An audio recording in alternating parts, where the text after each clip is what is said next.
গান গাইছে কি গান?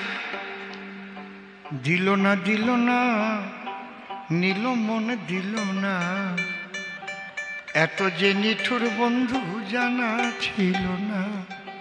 আর কি কুঞ্জবনে তোমারই সনে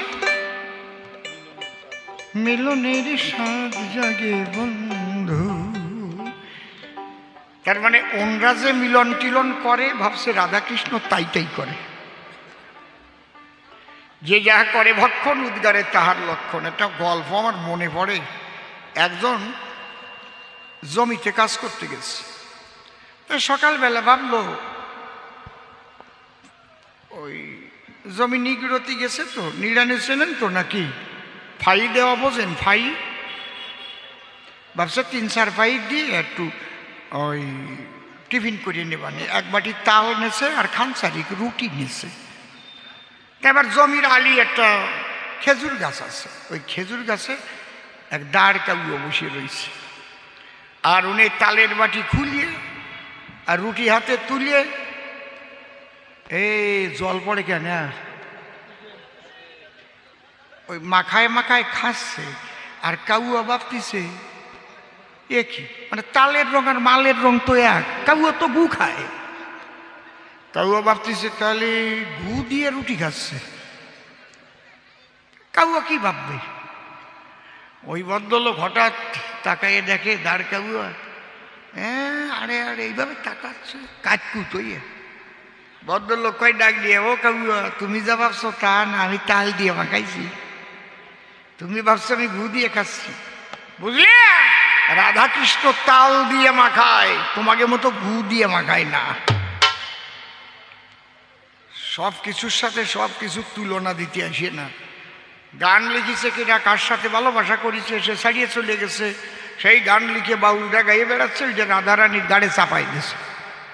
হ্যাঁ, কি যন্ত্রণা! এ জানলে আমি এইটারে নিয়েই আসতাম না। কি ধরনের এক জামাই কাম টাম করে না 1 পয়সা কামাই, শ্বশুর বাড়ি যাবে, শ্বশুরের তা বসে বসে খাবে। হ্যাঁ, 34 মাসে গেছে, ভাদ্র মাস হয়ে গেছে, 34 বৈশাখ জ্যৈষ্ঠী আষাঢ় শ্রাবণ ভাদ্র 6 মাস। এদিক শ্বশুরের নষ্ট হয়েছে চাষ, ভাবে জামাই যায় না কেন? শ্বশুর কয়, জামাই বাড়ি যাবা না? শাশুড়িও কয়, জামাই বাড়ি যাবা না? জামাই শাশুড়িরই বলতেছে, তা তুমি বাড়ি যাবা না? তুমিও তো কতদিন শ্বশুর বাড়ি এসে রইছো, তোমার বাবার বাড়ি যাবা না? শাশুড়ি কয় কি কয়, ওরে পোড়া কপালি, আমার তো শ্বশুরের সঙ্গে বিয়ে হয়েছে, হ্যাঁ, আর তুই দিছিস এই বাড়ি, তুই নিছিস এই বাড়ির মাইয়া, তুই সর্বনাশ করবি তোর শ্বশুরের কামাই খাইয়া। ওর শ্বশুরের নাম আবার মনোরঞ্জন, সবাই মোনা ভাইয়া কইয়া ডাকে। মোনা ভাই আছে না, কালীপদরে কয় কালিয়ে, কালিয়া ভালো আছিস, 55 কয় ফাঁসিও কয় না, গ্রামের মানুষ। এখন জামাই ডাক দিয়ে কয়, শ্বশুর মহাশয় আসছিলাম তো চৈত্র মাসে, এখন ভাদ্র মাসে সব চারিদিক গেছে ভেসে, এখন তো হেঁটে যাওয়া সম্ভব নয়। শ্বশুর মশাই বলে, তাই তুমি শোনো, তুমি প্রাণের আদরের জামাই, আমার অন্তরে আছে, ভাবো তাহলে তুমি আমার নৌকায় ওঠো, আমি তোমার নৌকায় নিয়ে তোমাকে বাড়ি ডালিয়ে দিয়ে আসবো। এইবার শ্বশুর ভাবছে আমি প্রথম বটিয়ে বাবানে, পরে জামাই তো বসবেনি যে শ্বশুরটি দিয়ে বটিয়ে বাবানো ঠিক না কি। এইবার শ্বশুর মশাই বইটা ধরেছে, আর জামাই মাঝখানে মাসালির উপর আসন করিয়ে বইছে, আর জামাই গান ঠেলিয়ে উঠেছে, গান গাচ্ছে শ্বশুরের দিক চাইয়া, গান গাচ্ছে। শ্বশুরের নাম কি মনে আছে? মোনা ভাইয়া। উনি গান ধরছে, ও মোনা ভাইয়া সামনের দিকে তোরি সালা, ভালো কইরা চাইয়া ও মোনা ভাইয়া, শ্বশুর ভাবতেছে কোন শালারে দিছি মাইয়া, আমিও শ্বশুর আমারে কয় মুনা ভাইয়া। হ্যাঁ, সামনের দিকে তোরি শালা ভালো করে ভাইয়া ও মুনা ভাইয়া, সামনের দিকে চলো সুন্দর করে ভাইয়া। শ্বশুর মাথা নিচে করিয়ে নৌকা বাস, এই মানা যায় শ্বশুরকে যদি ভাই কয়। অনেক সময় নিজের বেটার বউও কয় ও ভাই আমি কিন্তু এর মধ্যে নাই, এরও আছে কিন্তু আছে এরকম। তোমাকে বাড়ি কয় নাকি আমি জানি এরকম, আমি পালাই পড়েছি। দূর ভাই, এখন শ্বশুর তো নিচের দিক তাকাইয়ে নৌকো বাসছে, এর মধ্যে জামার ব্রেনের মধ্যে বিজ্ঞান খেলেছে। শ্বশুর মহাশয়, এই নদীর দুই দিকে উঁচু মাটি দেখা যায়, মাঝখানের মাটি গেল কোথায়? শ্বশুর কয় অর্ধেক তোর বাবা খাইছে, অর্ধেক আমি খাইছি। আরাম জাদা কয় তুমি খাবা, খাও। আমার বাবা খাবে কেন? কয় আমি খাবো কেন, তোর বাবা খাবে কেন বুঝিস না? তোর বাবা তোরে জন্ম দিয়ে মাটি খাইছে, আর আমি মাটি খাইছি তোরে মাইয়ে দিয়ে, আর আমি মাটি খাইছি এইটাকে নিয়ে আসিয়া। কি সুন্দর গান গাচ্ছে, কুঞ্জবনী তোমারই শোনে মিলনের সাত জাগে বন্ধু, মিলনের সাত জাগে মিলন ও গেতা মানা করিছে কেটা? রাধার গাড়ে ফেলাও কেন? জয় রাধে। কি বাবা, হ্যাঁ কত কলা বাগান আছে, চলে যাও। হরিবল হরিবল হরিবল। ওমা আমারে খারাপ ভাবতেছ না তো? আমার না এইসব বাজে কথা ভাল লাগে না, আমার লজ্জা করে কেমন। তাও না বললি তো আবার তোমরা বলবো না এই বিটাসে গল্প টল্প বুলিয়ে গেছে। বুলি নাই, খালি তোমরা একটু দূরেই পড়িছ বুলিয়ে, আবার উপর দিয়ে টপ টপ করে পড়তেছে, রস বাইয়ে বাইয়ে পড়তেছে। ধরো ধরো, হরিবল হরিবল।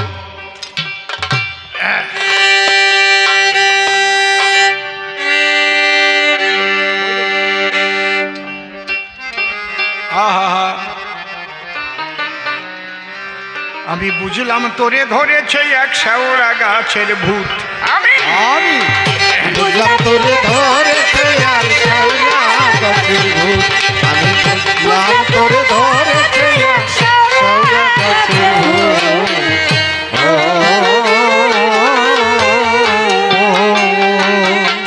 তাই পেতনির মতো হাসিস কেবল, পেতনির মতো হাসিস কেবল, পেতনির মতো হাসিস কেবল, গল্প বলায় ভারী ঝুট। বুঝলাম তোরে ধরেছে এক শেওড়া গাছের ভূত, বুঝলাম তোরে ধরেছে এক শেওড়া গাছের ভূত।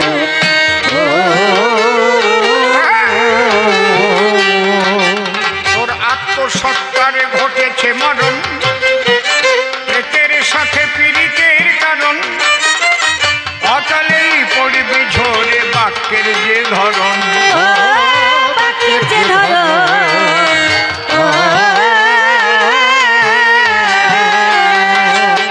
আগে শরণ নিয়ে গুরুর চরণ, শরণ নিয়ে গুরুর চরণ, আগে শরণ নিয়ে,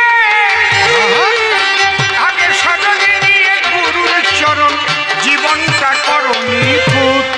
বুঝলাম তোরে ধরেছে এক শেওড়া গাছের ভূত, বুঝলাম তোরে ধরেছে এক শেওড়া গাছের ভূত।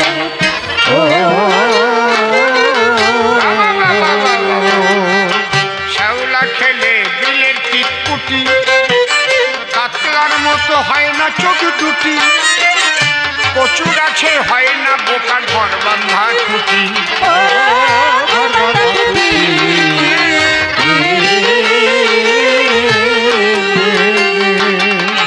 শ্যাওলা খেলে বিলের টিটকুটি, কাতলার মতো হয় না চোখ দুটি, কচু গাছে হয় না বোকা ঘর বাঁধা খুঁটি। ঘর বাঁধা খুঁটি,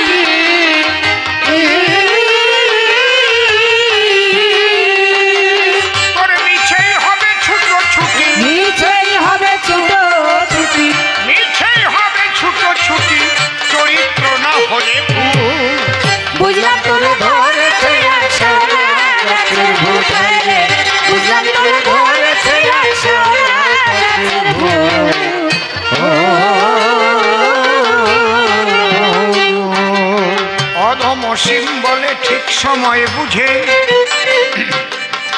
মানুষ রতন চিনে লও খুঁজে সাধন করার শুদ্ধ সময় জীবন সবুজে ও জীবন সবুজে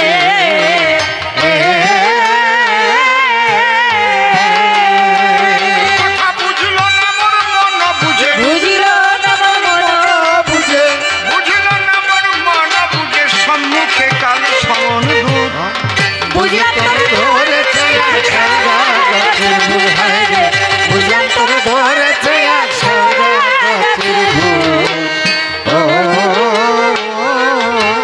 দীক্ষা শিক্ষা নেবার কিবা প্রয়োজন ভালো করে ব্যাখ্যা করে আমি করলাম বিশ্লেষণ আত্মতত্ত্বজ্ঞ মানুষের কাছে যাবে তত্ত্ব নিয়ে তুমিও সাধনায় মগ্ন হবে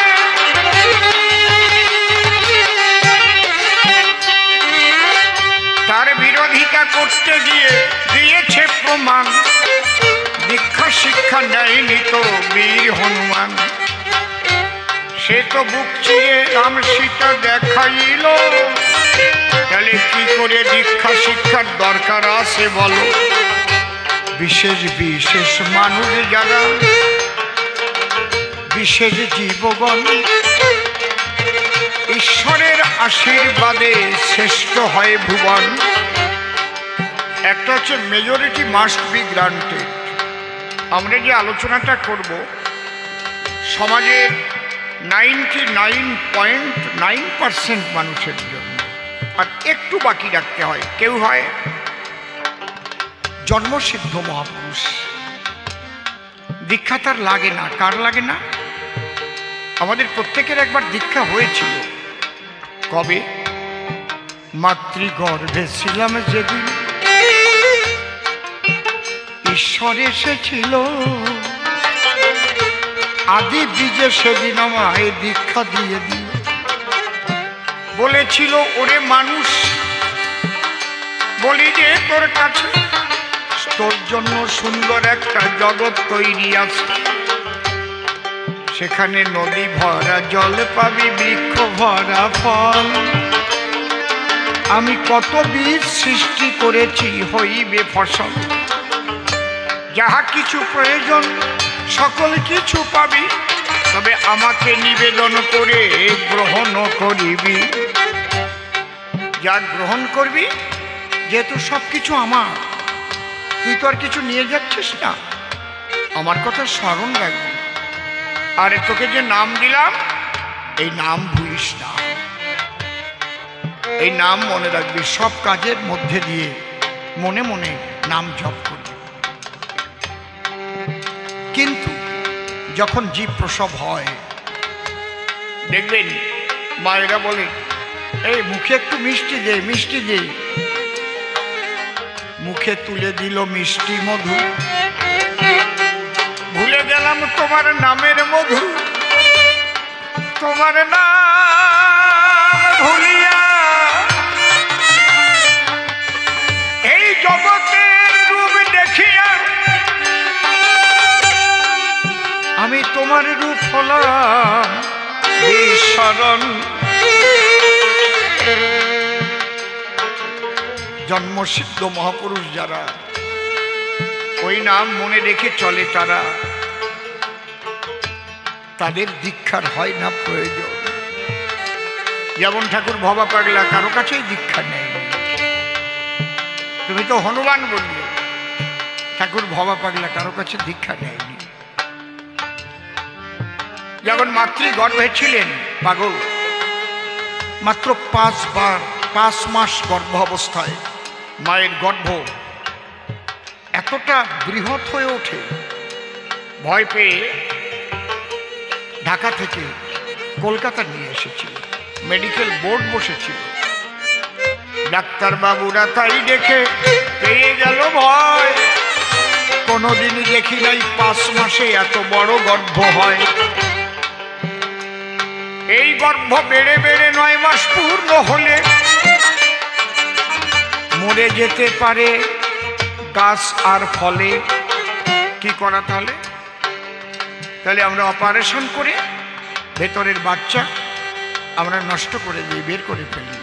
এইভাবে আলোচনা হচ্ছে। হঠাৎ ভবা পাগলা প্রসব হইল, ছোট্ট শিশু হয়ে পাগল কথা বলতে লাগলো। হায় হায় কথা বলতে লাগলো, হায় হায় কথা বলতে লাগলো। পাশে একটা পাথরের বাটি ছিল।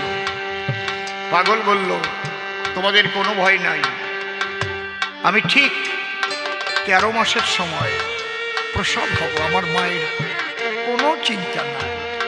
তবে আমি যে বলে গেলাম তার একটা প্রমাণ রেখে যাচ্ছি।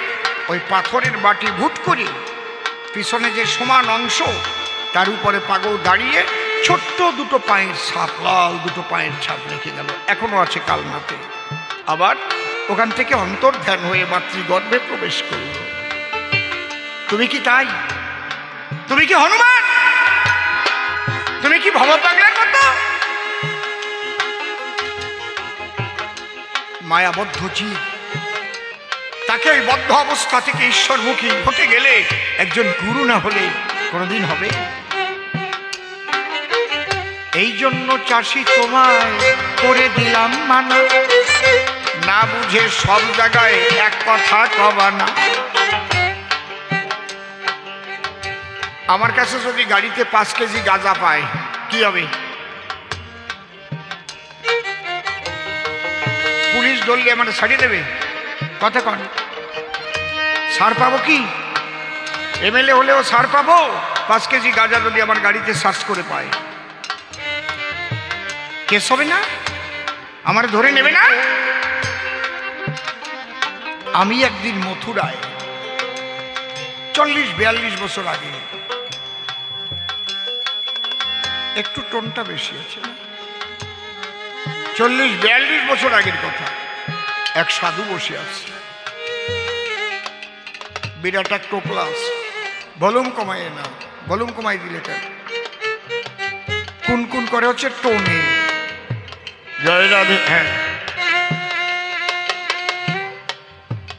এই যে দেখছেন, এগুলো আমি জানি তো, শিখেছি তো, না তো বললাম কি করে?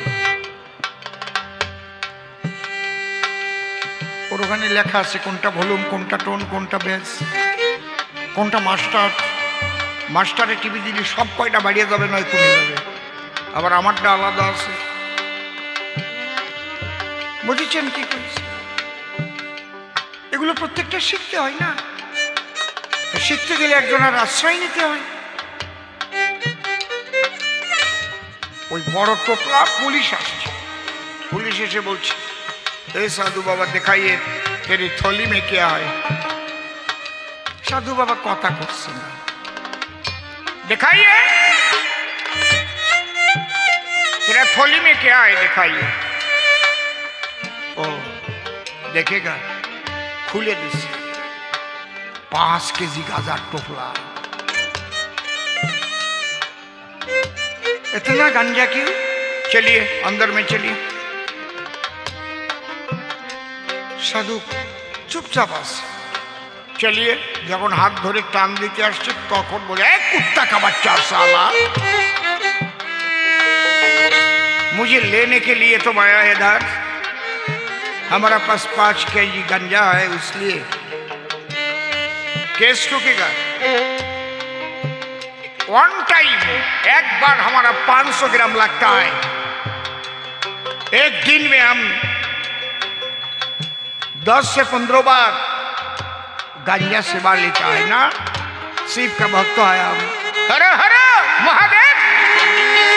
वो जाने ना, ওই টোনটা একটু কমালি হয় খালি, আর কিছু না। ও তো সব কয়টা টিপতিছে। কেতু কেতু খায় বগল, এই জায়গা কেতু কেতু দিলি হয়। ও জায়গা একটু গম করার জন্য যদি মাথা টাথা বেশি একটু আতায় দেয় তাহলে তাড়াতাড়ি গম আসে, ঠিক না?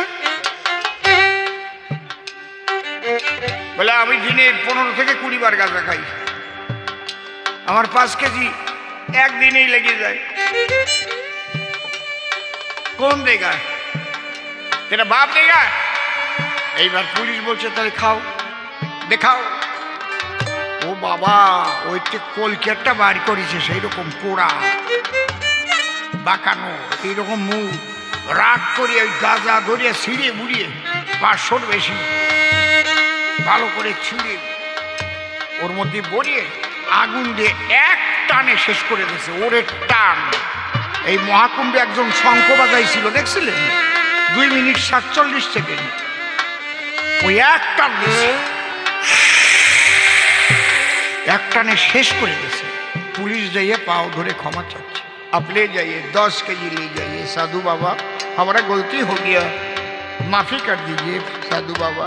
बोले साला कुत्ता का बच्चा, जानता है तुम? अरे हरे महादेव!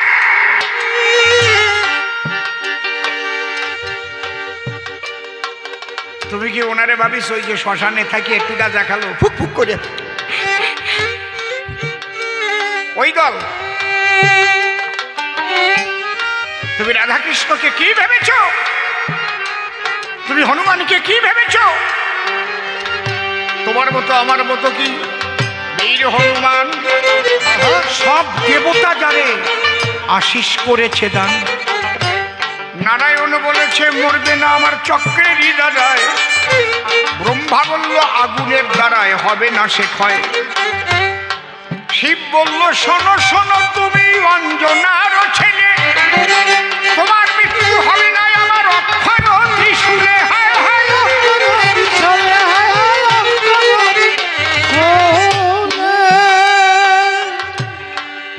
তুমি কয়জনের আশীর্বাদ পাইছো? ও চাষি বলো,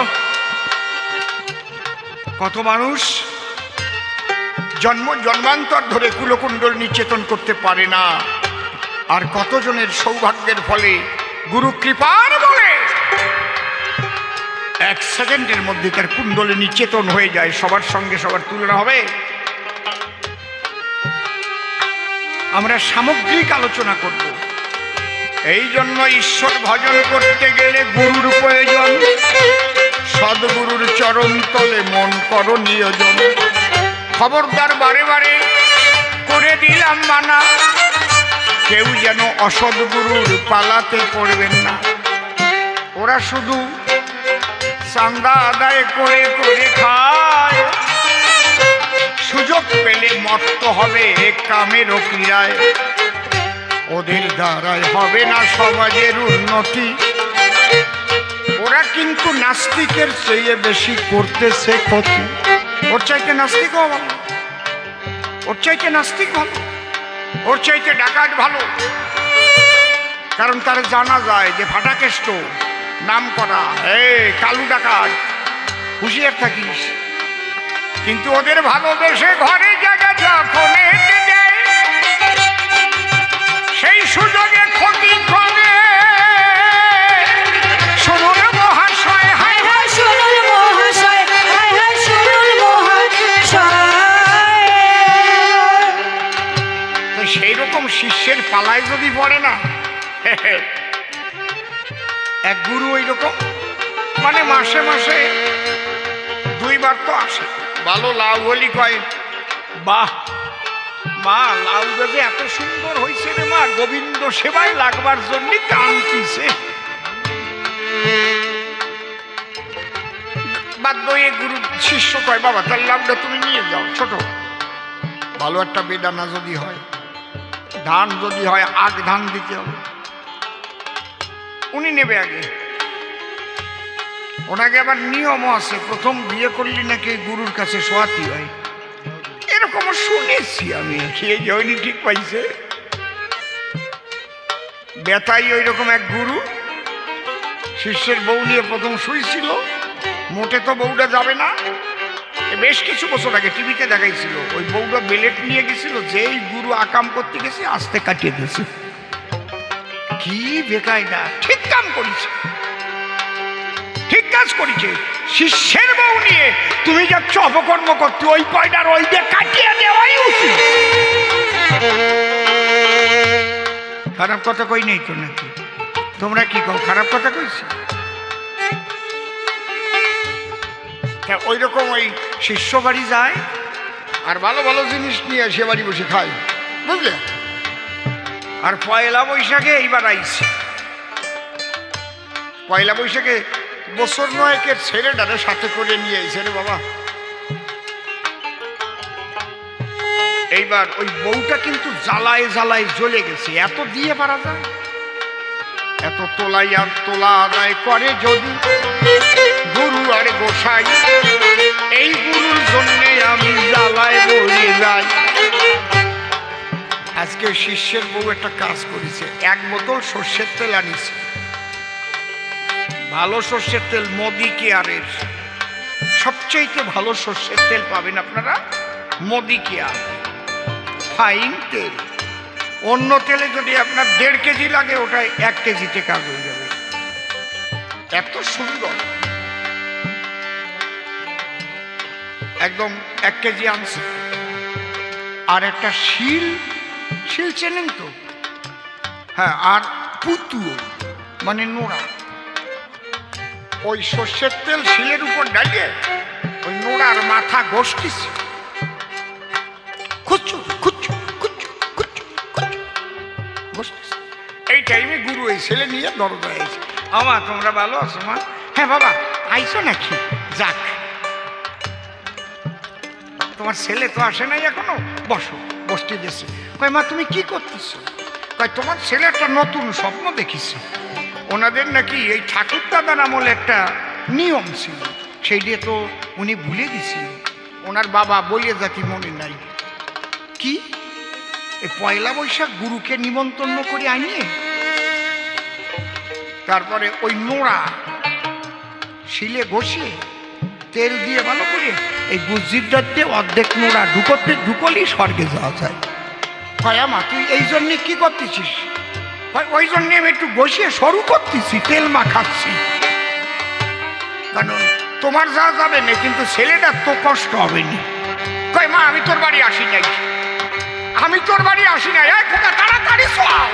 কয় না বাবা যাইয়া না। যাবা কেন? তুমি যা যা ভালো খাও তাইটাই রান্না হয়েছে। আর বসিয়ে দেখো কি সুন্দর পিছলে বানাইছি তেল মাখাইয়া। গুরু ছেলে নিয়ে দে দৌড়, এ মাথার একেবারে ব্রহ্মতালুতে পড়তেছে রে। এর 1 ফোঁটায় কি ক্ষতি হবে জানিস?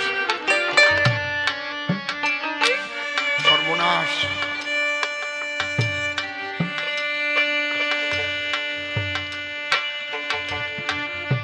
যা যাবার গেছে চললে।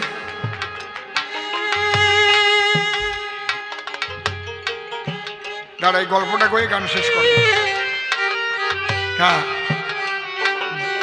গুরুদেব ওই ছেলে নিয়ে দে দৌড়। এর মধ্যে স্বামী আইছে বাড়ি, দেখে যে গুরুদেব দৌড়েই যাচ্ছে। কি ব্যাপার, তুমি গুরুদেবরে কি করিস? গুরুদেব দৌড়েই যাচ্ছে। কই দেখো গুরুদেবরে জীবনটা বলে যা চাইছে তাই দিছে। তুমি তো জানো যে এই শিল নোড়া আমার মা দিয়েছে ছোট। তাই গুরুদেব আসেই কয় কি যে শিল নোড়াটা আর ওই তেলটুক মা আমারে দেও, পয়লা বৈশাখে আইছি। আমি বললাম বাবা এইটা দেওয়া যাবে না, কারণ এটা আমার মার হাতের জিনিস। তোমার ছেলে আসুক কি নিয়ে দেবে নে, এই তেলটুক আর এই নোড়া দেওয়া যাবে না। কয় কি? এই এই গুরু বিমুখ তুই, দে নোড়া আর ওই তেলের শিশি, আমি যাই বই দিয়ে আসি। এক হাতে নোড়া ধরেছে আর এক হাতে তেল নিয়ে গুরুর পিছনে দৌড়ছে। গুরুদেব যাবেন না, গুরুদেব নিয়ে যান। গুরুদেব ভাবতেছে এইবার ঢুকবে, ছেলে নিয়ে ওই যে দৌড়, আই যতর চাইল দৌড়। আর গুরুদেব যাবেন না, নিয়ে যান, আমার বউ অপরাধ করেছে, আপনি নিয়ে যান। আর ও ভাবতেছে দেবে। ওই যে তোর হয়ে গেল, ও বাড়ি আর ওঠে নাই। এইরকম গুরু যদি হয় তাহলে নোড়া ঢুকাই দেবা। ওই কামুক গুরুর কাছে থেকে তোমরা রেহাই পাবা। টপ টপ করে শিশির পরে মস্তকের উপরে, আর থাকতে পারি না আমরা দাঁড়াইয়ে আসলে। এইবার তাকে নিয়ে মনে আছে ভাবো, দুজনে মিলে সভাতলে মিলন গীতি গাবো।